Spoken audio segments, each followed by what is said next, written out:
So I tried different things to get online. And it wasn't easy in the first place because I came from an offline world as a physiotherapist working in a hospital. You barely touch a computer. So it wasn't easy for me to get that online working mindset, you know.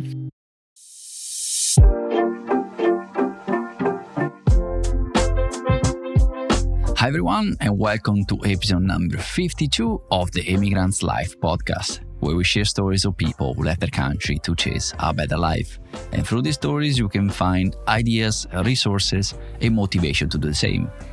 I'm Daniel De Biasi, and my guest this week, Annette, left Germany to become a digital nomad.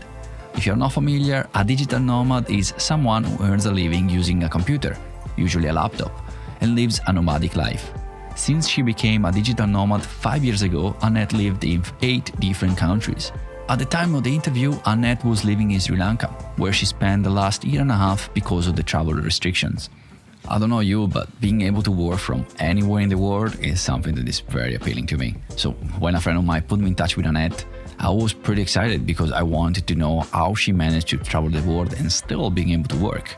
In this episode, I ask her how she makes a living using just her laptop, and she also shares many tips and websites for those of you who dream of living the same lifestyle. After all, who doesn't want to work on a white, sandy beach by a crystal clear ocean drinking pina colada? Well, Annette talks about that too.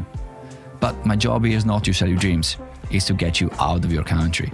And one of the many options to do so is to become a digital nomad. And the beauty of it is, no matter where you are, you can still have an income, which is not usually the case when you move to a new country. So make yourself a nice drink, maybe a pina colada with a little umbrella, lay back and enjoy my conversation with Annette. And to make your experience even better, we got some birds singing in the background. Enjoy. Hi Annette, thanks for being on the show. Hi Daniel, thank you for having me here. Oh, no worries. I'm actually pretty excited to have you on the show because you are a digital nomad, which is something I'm really intrigued by. So I will ask you more about how to become a digital nomad later because I want to start from your story. So where are you originally from? Originally, I'm from Germany and I lived there for the first 30 years of my life. And yeah, now I'm living anywhere in the world. Basically, I don't have a home anymore. And where are you right now? Right now, I'm in Sri Lanka. And here I'm a bit longer than we planned just because of the situation with the pandemic. So I'm here since almost 1.5 years now. Oh, wow, it's quite a bit. Is this the longest place you've been so far? Yes, it is actually. It was planned to stay for 1 month. Now it just extended. Yeah. Oh, wow. Things happen. Yeah, with the COVID happened, and just like all the plans went out of the window for many people, I guess. Correct, yes. So why did you decide to leave Germany? Well, in the first place, when I decided to leave, it was kind of the universe or my life was just pushing me to go because I still had that dream in the back of my mind that I want to travel and I want to explore the world, but I wasn't really confident to do it. And I had like a job, I had a relationship, I had like all these normal things that you do in your life, right? Had a car and a flat and everything. But then things started to like crumble. My relationship broke and I didn't like the job I was in. I became very unhappy with my situation. And that was the point when I found my solution out of that, I want to say misery of my unhappy life to go traveling and to just do it. And so it was kind of easy for me to leave my life behind, because I had nothing that I was really happy about or I wanted to holding on to. And I was so excited to go and explore the world. And what was helping me, that I was reading a lot of blogs from people who were doing the same thing. And I got so inspired by just reading their stories, reading all the tips they gave, and just seeing that it's possible, right? And that they can be independent, working from everywhere, and just decide tomorrow to fly to another place and just take their life with them. I just love that idea. And I had this like strong desire to do that. So two things came together, my dream and my life that was just pushing me out of Germany. Yeah. So when you left, was just like I'm gonna do this for a little bit and then come back to Germany, or was like more like I want to do this for the rest of my life? What was your plan when you left? So the idea was honestly just to travel open end and to manage somehow to become that digital nomad, to be able to work from everywhere in the world. But if you would ask my parents, I told them, Mom, Dad, I'm going to go work on holiday to Australia for 1 year. So I told everyone I will be gone for 1 year. But in the back of my mind and inside my heart, I knew I just want to go open end and see how far I can get. And how long have you been doing this for now? I left Germany in 2016. So this is now more than 5 years. So your first step was going to Australia on a working holiday visa? Correct, yes. That was my ticket out of Germany, going to Australia. And that's so easy. And also for me, it made sense to just learn the language, English, because I'm not a native speaker. And I wasn't really firm in English when I left Germany. So I wanted to learn English better and to explore a beautiful country like Australia. It's very big and it's very great infrastructure for backpackers, and you have a lot of other travelers that you can connect with. It's a great place to start, yes. No, I've never been to Australia, but I guess will be very similar to, at least from what I heard, it's very similar to New Zealand. And the working on the visa, I think, is one of the best visas to start your journey abroad. Yeah. For you, was it easy to find a job when you got there, or did you struggle? I had some savings. So the first, let's say, half year, I didn't even look for jobs because I just wanted to travel. I just wanted to explore. I bought a car, like a big 4-wheel drive. That was my dream. And I just went off-road to amazing places. So I was more focused on traveling. And then I realized, okay, my money is getting low. And I started to look for jobs. And in the first moment, it wasn't that easy because there were a lot of other people or backpackers looking for jobs as well. And somehow there weren't jobs available. But just over time, you get more connections, you get to know people, you have conversations. And then somehow I just managed to find a couple of different jobs. And when you are once in that like working environment, it's kind of easier to find another job as well because you meet other people who are working and they know about another job and then they know about another job and so on, right? So even when you find a job, you were still like traveling, so you like working a little bit there and over there, just moving around the country, or was just like got more settled when you find a job? I was still in the backpacking mode, so I was working on farms. Usually was maybe between 2 and 4 weeks that I was working in that job, and then I changed again. Sometimes I changed to another job, so I was moving to another place for a couple of weeks working there. Or I just quit the job, kept traveling until I found the next job in another place. So I was still like moving around, traveling around, and just staying for a couple of weeks in one place just to do that farm work. And then when you do farm work, that's really your life. Like you don't do anything else. You wake up in the morning, you go working until evening, and then you're so tired, you just sleep, and you do that every single day. And then after 2 weeks or so, I was exhausted and just stopped and kept traveling. You were able to make enough money in those 2 weeks to keep traveling, or was like pretty limited the money that you will get from those 2 weeks? It really depends on your lifestyle. I would say Australia is an easy country because even the farm work, which is the lowest wage, is still good money. If you do it maybe a little bit longer, you can have a good standard.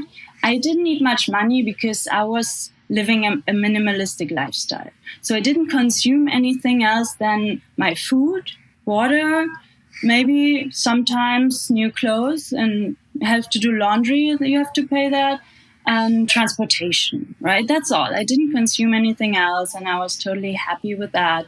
So I didn't need much money. And in that sense, what I was earning on the farm, it was totally fine and enough for me. But if you have a lifestyle where you consume more, then yeah, you just got to work more. But even that is possible. I met other travelers who actually worked a lot and they just left the country with more money than when they came. So it's really a good place to make money there. Yeah, I remember my cousin. He left Italy before me. He went to Australia for a year. So he was doing a job as a painter. I remember he told my aunt, his mom, Mom, if I stay here, I'm going to become rich. Because he was making so much money just to be like a painter, at least compared to what he make in Italy. I want to be clear. Right. Don't become a millionaire, be a painter. But compared to the money he was making in Italy, Mom, like, if I'm going to stay here, I'm going to be rich. Just yeah, like he traveled. I think he worked for like 4 months, and in the whole year I was there, he only worked for 4 months, and the rest was just traveling. right. Like you did, if bought a 4-wheel drive and drove around all around Australia. Yeah, exactly. That's what I did too. And not only 4-wheel drive, but also in a camper van. That was a beautiful lifestyle as well, to live in a camper van. It's really cheap, it's really low budget, but it's beautiful because you can go and stay in places, let's say on top of a cliff or just on the beach or in the jungle, in the forest. You cannot even pay for staying in these places because there's no accommodation, but it's just amazing. And I love that lifestyle, 100%. In the middle of a jungle in Australia? Right, in the north, around Cairns, there's rainforests. Yeah, there's rainforests, and you just stay. There are campsites, paid, but also free camps where you can stay for free. I don't know, like just to think of being in a jungle in Australia, I would pay to be in an hotel. Like, don't be like too afraid of like all the spiders and snakes and I don't know, all the other creatures that can kill you in Australia. Right. Yeah. We have that perception. In my experience, I can tell you they are more afraid of you than you of them. I don't know about that. So at that point, what was your plan? It was just like, I'm going to keep traveling and then I'm going to move to the next country? Or at that point, maybe you thought, I might even stay a little bit longer here? No, I wanted to use that 1 year working holiday visa and then go to the next country. And that's what I did. After that, I went to New Zealand because it's just around the corner and doing the same thing, 1 year working holiday. And then keep going, like going forward. And that's actually where we met. We actually, our road crossed at some point in life. We met together in Christchurch, where I used to live. Right. But you already told me you don't remember me, so. I'm so sorry. That's all right. You probably met like a bunch of other people in the world. And for me, like I was living there, so there was not many foreigner or maybe people that were doing the lifestyle I was chasing. So probably that's why I remember you and your boyfriend as well. Yeah, right. I was traveling with my boyfriend still today, to that day. And yeah, it's true. You meet so many people and it's hard to keep track all of them. Mostly I just don't remember who I met, but in that moment, it's just great to connect with so many people. And yeah, maybe you come together later and connect again like we do now. That's a beautiful thing. Absolutely, exactly. And so you went to New Zealand, you did the same thing on a working holiday visa again. And what was the next step? So you kept doing like a working holiday visa? Is that how you managed to continue, or how did you get the next visa? No, that was the last working holiday visa. I didn't mention yet. Already in Australia, I started some ways to try to get into that digital nomad lifestyle, to work online. And I started as a virtual assistant with an agency as a freelancer. But to be honest, I didn't do that very long because the money was really low. For Australia, like when I was working in a cafe and consuming a lunch that day and working all my hours, I had to pay more for that lunch than I earned in that day. So I realized that's not sustainable. I can't do it. And it's just taking my time. And I didn't like much the tasks or the jobs because it was basically working with Microsoft Office, like Word or Excel, stuff like that. And I didn't enjoy that much. So I just stopped that again and kept going with the offline work. But I still tried to figure out, also in New Zealand, how to do it online. So in New Zealand, I went into, because I'm a physiotherapist, I'm a meditation teacher, I'm a yoga teacher, and I also go in that way of, I want to say, healing or just helping people to become better mentally and physically. So I started to teach yoga in New Zealand to a community center, and also at the same time produce online yoga videos, right? So I tried to different ways, different things to get online. And it wasn't easy in the first place because I came from an offline world as a physiotherapist working in a hospital. You barely touch a computer. So it wasn't easy for me to get that online working mindset, you know. Yeah, if you're not used to, especially like a people coming from a older background, I guess, like how do you make money online? That's usually the question.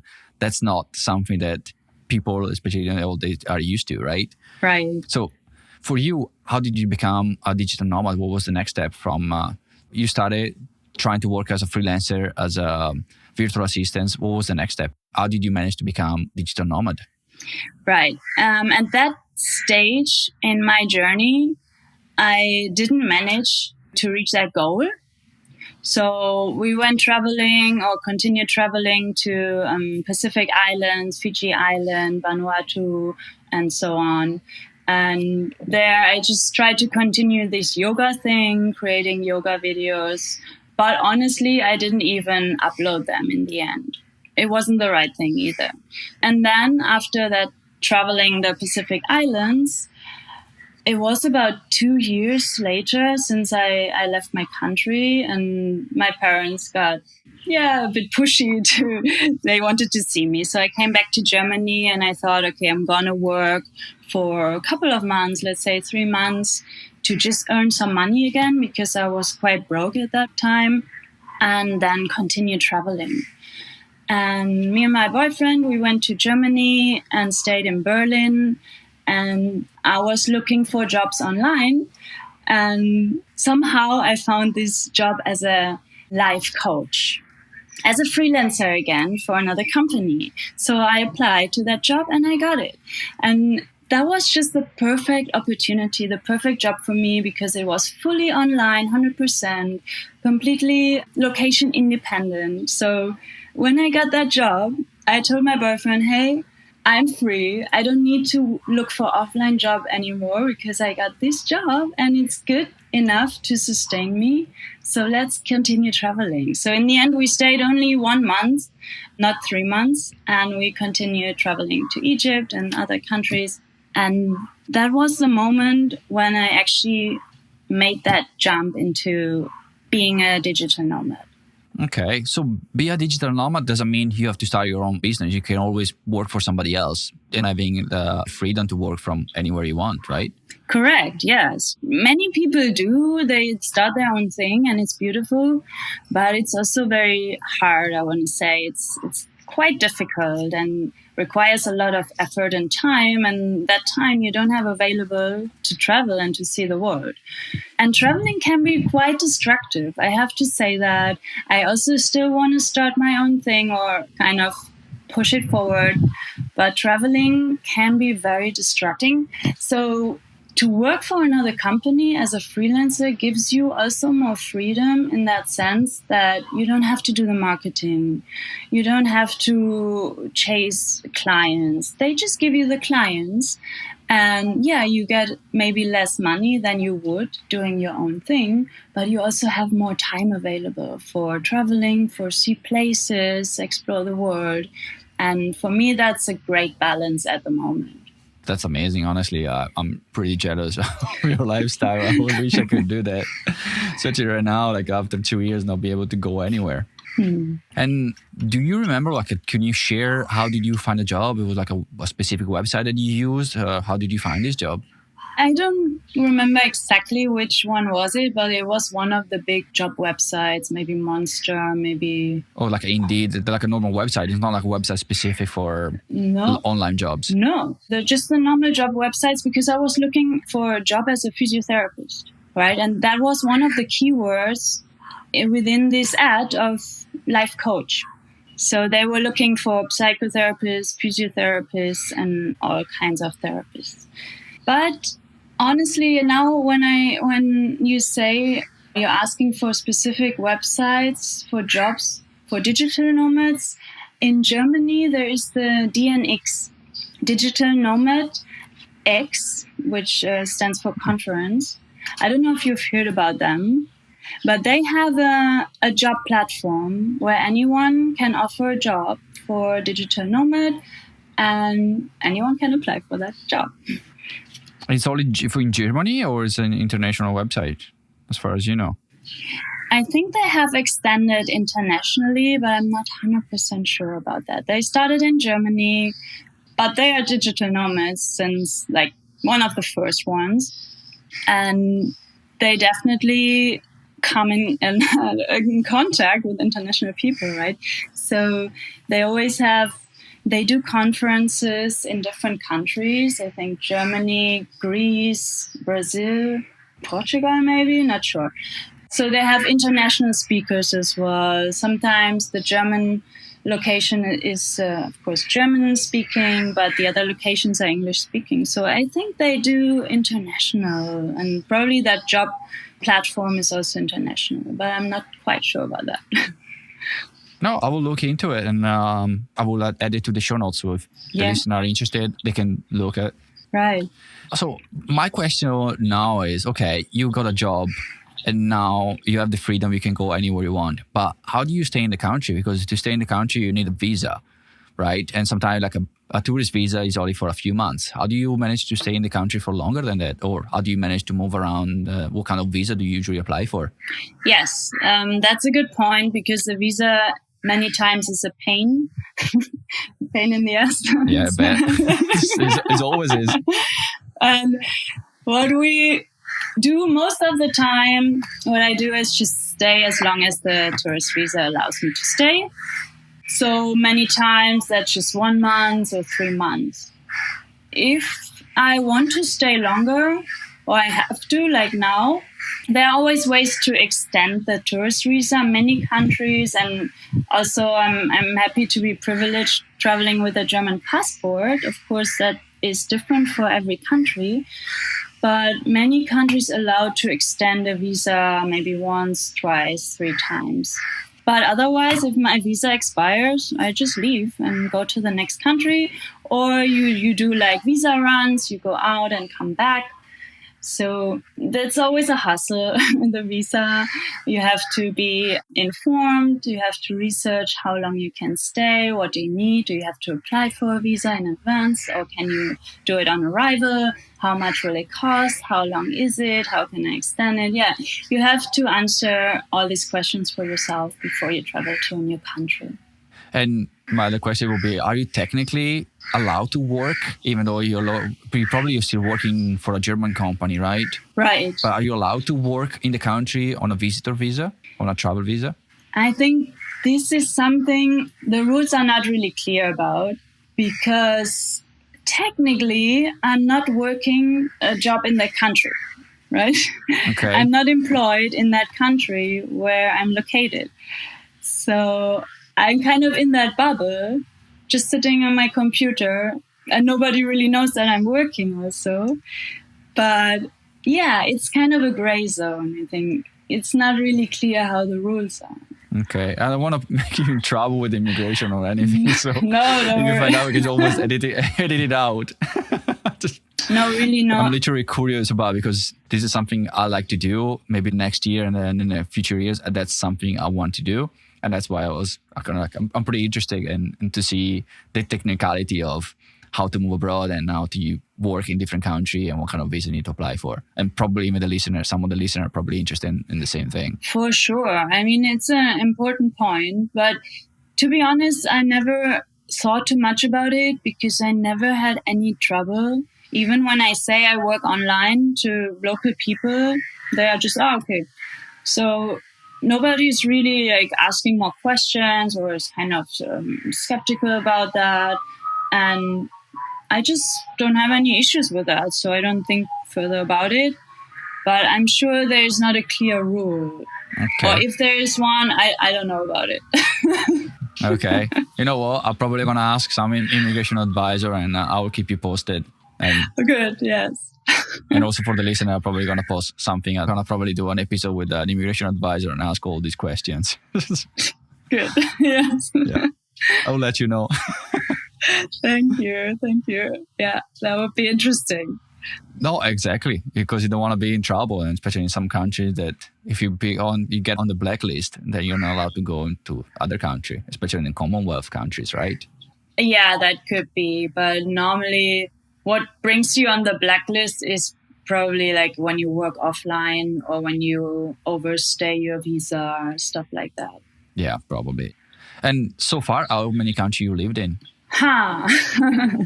When you ask you lived in, that implies to have like a longer stay and kind of a daily routine.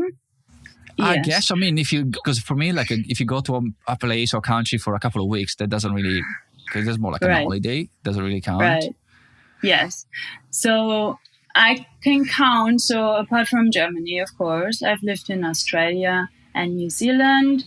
I have lived in India. I have lived here or still living in Sri Lanka. It's difficult because the routine it's changing all the time. So I have spent quite a lot of time in Fiji and in Vanuatu as well, like half year each. But we were also moving around a lot. So, okay. But I would count them. I've lived there. So maybe it's about 6-7 countries. Oh, and I've lived in Chile. So yeah, maybe 8 countries in 5 years. Yeah, that's pretty good. But many countries I've traveled and just moved through it without having that daily routine. Although I'm still working, but I'm just working in another place every day, right? Yeah. Correct me if I'm wrong, but I think when you stay in a place for like a couple of weeks, you don't really try to get into the culture. You don't try to figure out how the things work because you only go through it. You're not really into that much. That's why I was asking like how many places you actually lived in, because that's a little bit different. I totally agree. There's living and there's traveling the country. And you're right. The longer you stay or closer you come to the local people, maybe you make friends with them, you spend time with them. This is such a different way to know a country and get to know the culture and what's going on behind the scenes and away from that tourist track. That's such a different experience. And yeah, that's when you can say I've lived in a country, because I've lived like the locals. I have been part of the culture. I've experienced the country's issues and the beauty and everything. Yeah. Yeah, exactly. And what's the next step? What's in the next country? Do you already have a plan or not really?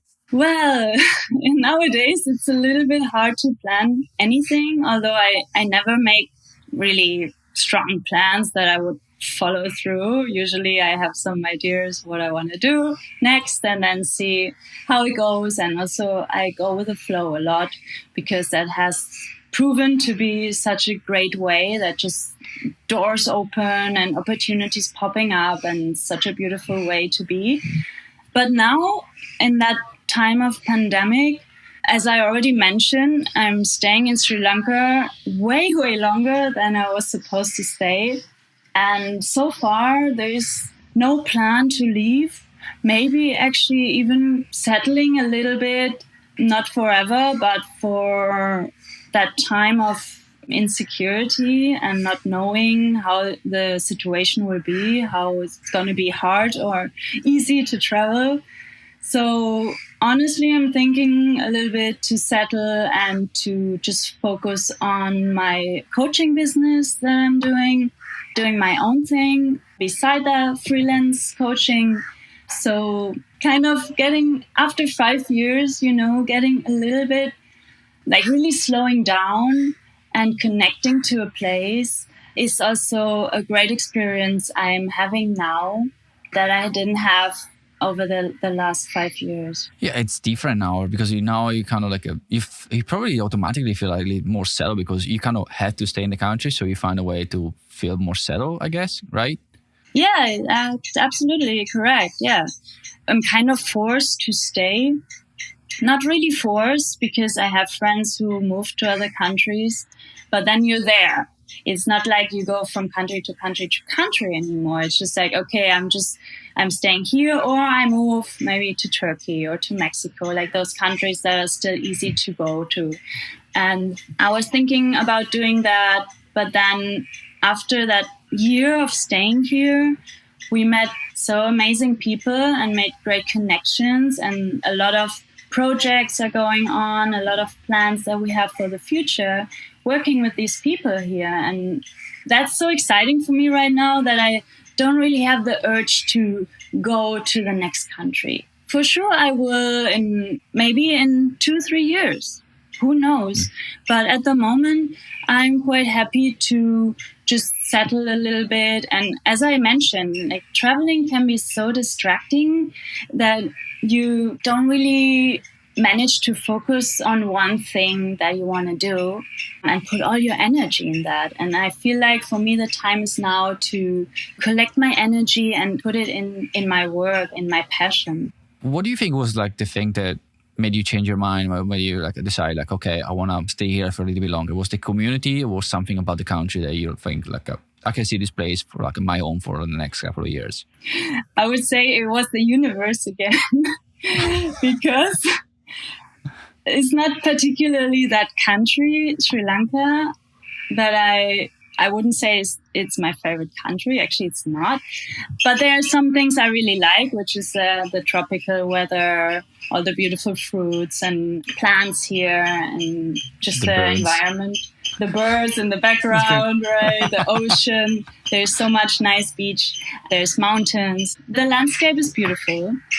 The culture is also not particularly something that I want to adopt for myself. I mean, I respect their culture. I think it's beautiful, but it's not how I want to be integrated in culture. You know, I will be like kind of in my own bubble. But let's say it's a cheap country. It's very easy to live a good standard here, even in times of pandemic and difficult times in general.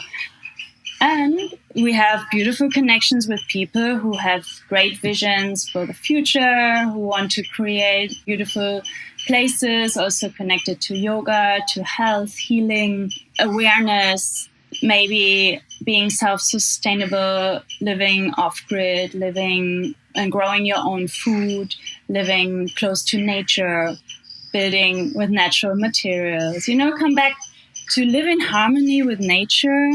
That's something I really want to go for, especially now that I feel like these times that we have to change the way we're living and how we relate to nature and our environment, and just to heal that planet, to don't go down that track and destroy everything, but actually to turn around and try to do your best to just heal or restore or protect our environment and the place we're living in.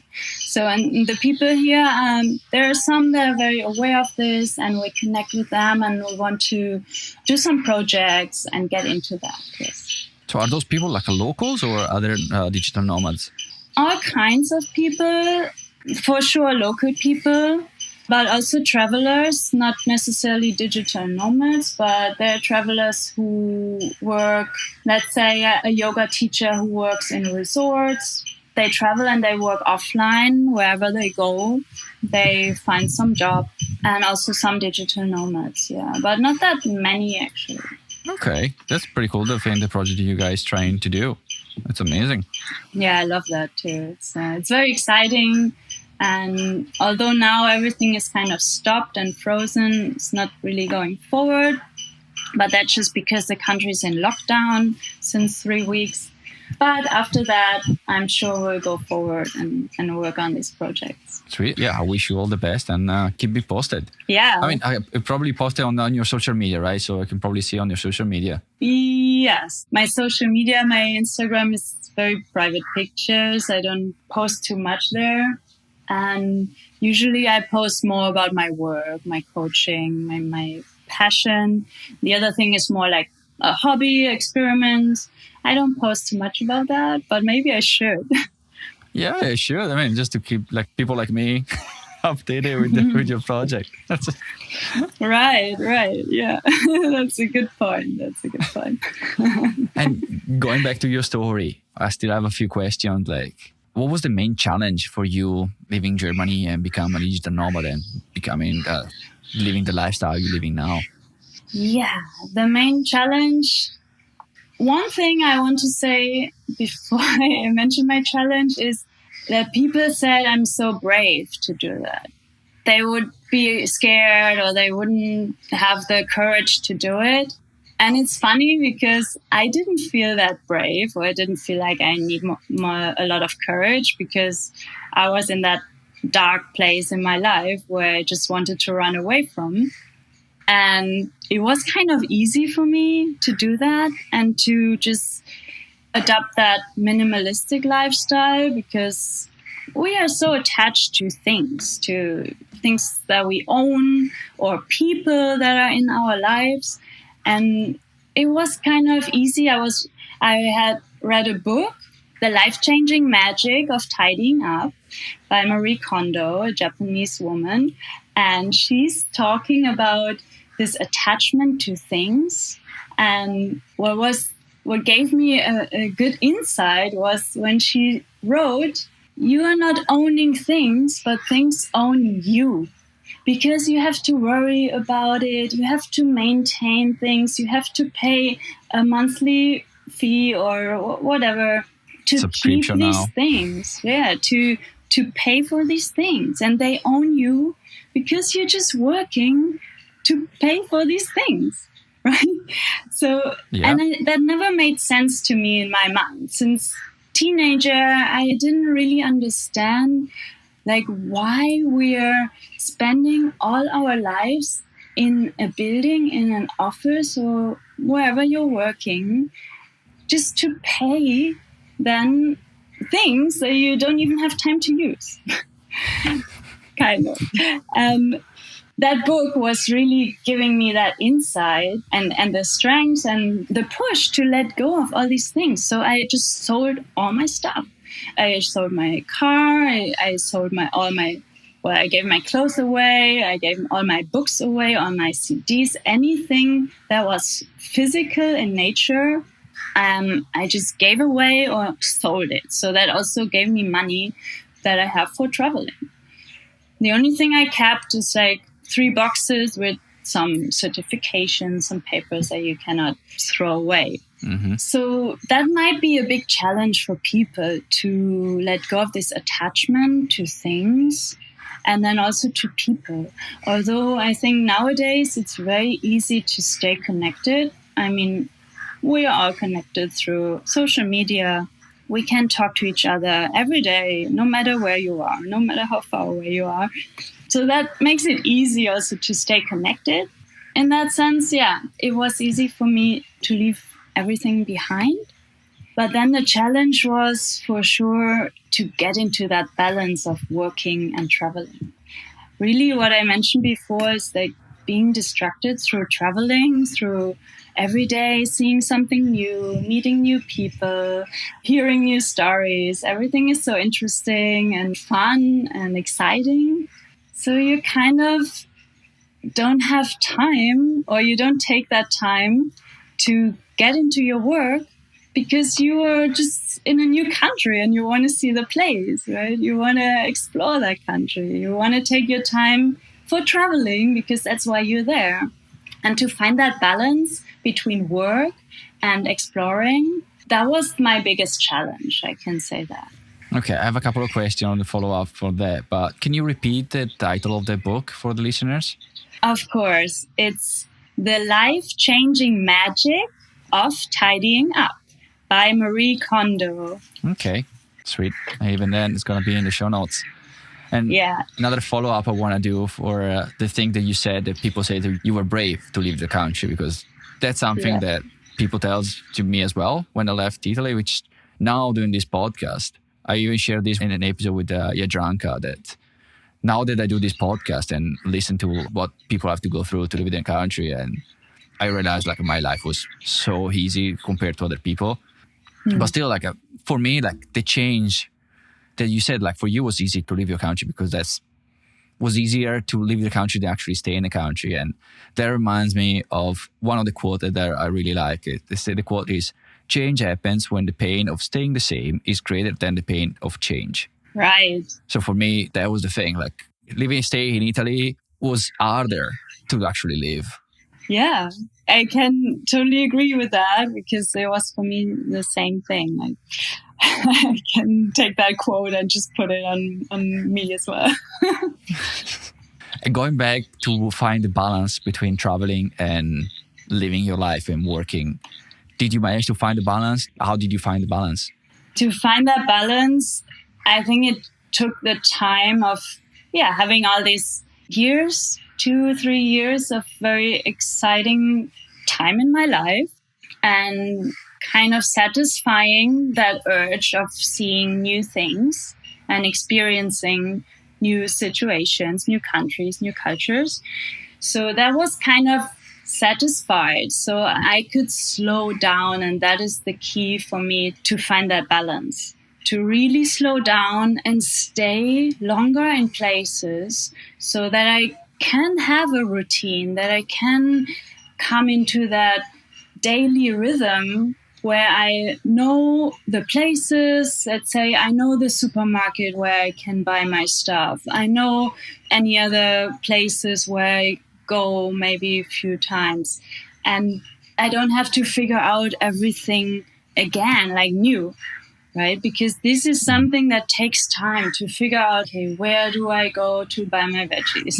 Really daily stuff. Or where do I go to do it's this a full-time and that? job. Yeah, it's like every time when you move, it changes. And when you stay longer in the place, you don't have to think about that anymore. So you can have that daily routine of, maybe go somewhere exploring, and another day or for a week or 2 weeks, you just stay and work. And the beauty is you can stay in wonderful places. Although I want to say working at the beach in the heat in the middle of the day, that's an illusion that doesn't work, at least for me. It's really this picture of digital nomads to work on the beach. Yeah, it didn't work for me. And I think for most of the people, it doesn't. So you still need an environment where you're not distracted, where you can focus, and where it's not extremely hot or windy or salt waters in the air and actually destroys your technical equipment, right? Yeah. Or even just like a power plug to charge your laptop. Right. Or have a plug, have a good internet or decent internet connection. All these things you have to care about when you're moving and you don't know the place. So that's why finding that balance, honestly, is to slow down, stay in a place, find a good place where I can be productive, where I can have my focus and not being distracted, and then do that work for how long it might take, and then maybe move to the next place. That's, I think, the best way, and I know from other people they do it that way. Okay, the next question, I probably know the answer, but I'll ask you anyway because that's the question I ask to all my guests. Do you have any regrets about leaving your country, leaving Germany? No. That's a clear answer. No, I'm very happy to be out of my country because when I came back, it didn't take a long time. That energy of the country and the people and the mindset there kind of is dragging me back to where I was before I left the country. And I don't want to say like everyone is like this, but people are very unhappy. People are very stressed. They're not satisfied with what they have. Although when I travel third world countries, small islands, people live so simple. They have nothing in compared to a person in Germany. They sleep on the floor. They just build their houses with some trees, and they have a small solar panel, maybe in Vanuatu Islands. It was like that. They don't have even power. They don't have running water. They collect rainwater. They have a tiny solar panel just to charge their phone, and they live in nature. But still, people in Germany have so much and still not satisfied, or they cannot be grateful for what they have. So this was so eye-opening for me and mind-blowing to realize how privileged I am and how much I have, and to get into that mindset of being grateful for what is there and what I have. And there's nothing that I'm lacking, It's like the life is so abundant in that sense. And I love to be in that state of gratitude. It makes me feel good. It makes me happy. It brings even more good things into my life. But when I go back to my country, it's kind of dragging me or sucking me back into that mindset and energy of being stressed out and unhappy and complaining about things, and this is not good and that is not good, being focused on the negative. So I'm very, very grateful and happy to not be in my country, and I don't regret that I left, for sure. Yeah, I think I even listen or even I found some research that says that people with they live a minimalistic lifestyle, they are happier. There's some study that prove that having a minimalistic lifestyle actually makes people happier. True, it is. And it has to do with what I mentioned before, not being attached to stuff, because ultimately you can own a lot of things. You can own a lot of money even, but it doesn't make you happy. It actually makes you worry more. And even there are studies about that the more money you have, the more problems you have too. Yeah. Or the more stuff you own, the more issues you have with that stuff. That's why minimalistic lifestyle gives you freedom and gives you peace of mind. And just decluttering your environment also means decluttering your mind. You just have to think less about things.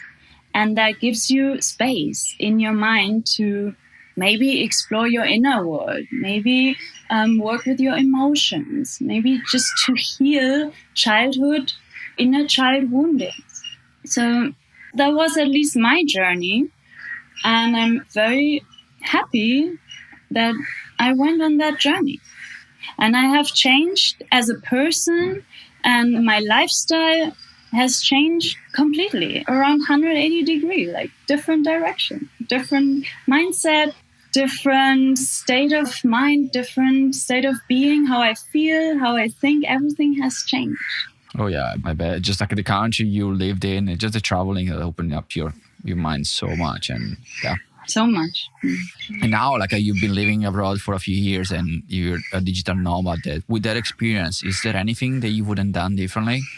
Not really. I believe everything has had to happen as it was. But maybe if I would say something, I would say being more pushy in the beginning to get into that working routine, because I want to become a digital nomad, but it's so exciting, everything. I just want to travel. I want to see all that places. So I kind of forgot a little bit in the beginning to push myself and get into that online work. And that's why it took me so long, I think, to actually figure out and find my way into that digital nomad lifestyle. I think you can do it faster if you are more pushy and more disciplined, maybe more consequent with yourself. But in the end, maybe I just needed that experience of being free and travel and don't worry about job and money and stuff like that, I agree. At least you lived some experiences. Sure, yes. Do you have any more advice for the listeners? Maybe wants to become a digital nomad, wants to live the same kind of lifestyle that you have, they wants to travel around the world. Yes, I think the biggest advice that I can give is don't hold yourself back because of fear. Don't hold yourself back because other people are telling you you cannot do it, or it would be risky, or whatever reason they put on you, because that's only their own reasons why they cannot do it, or maybe they don't want to do it, and that's fine too.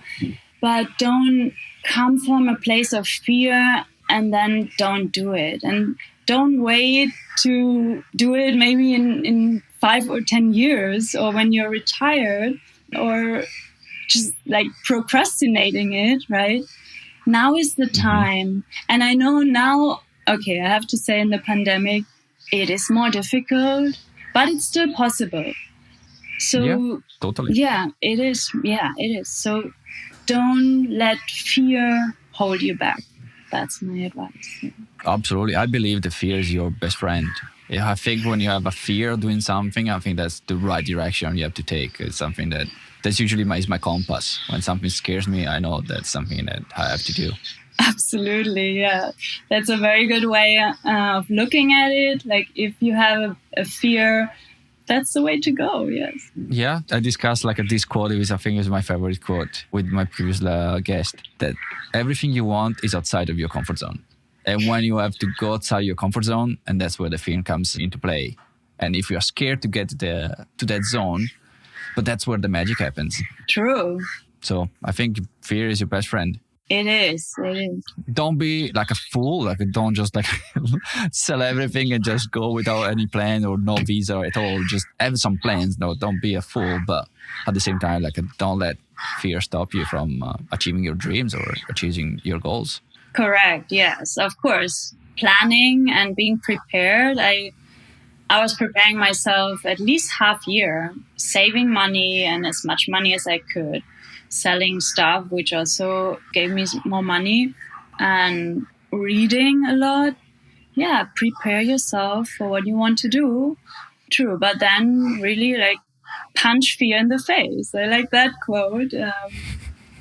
I think it's from Sean Connell.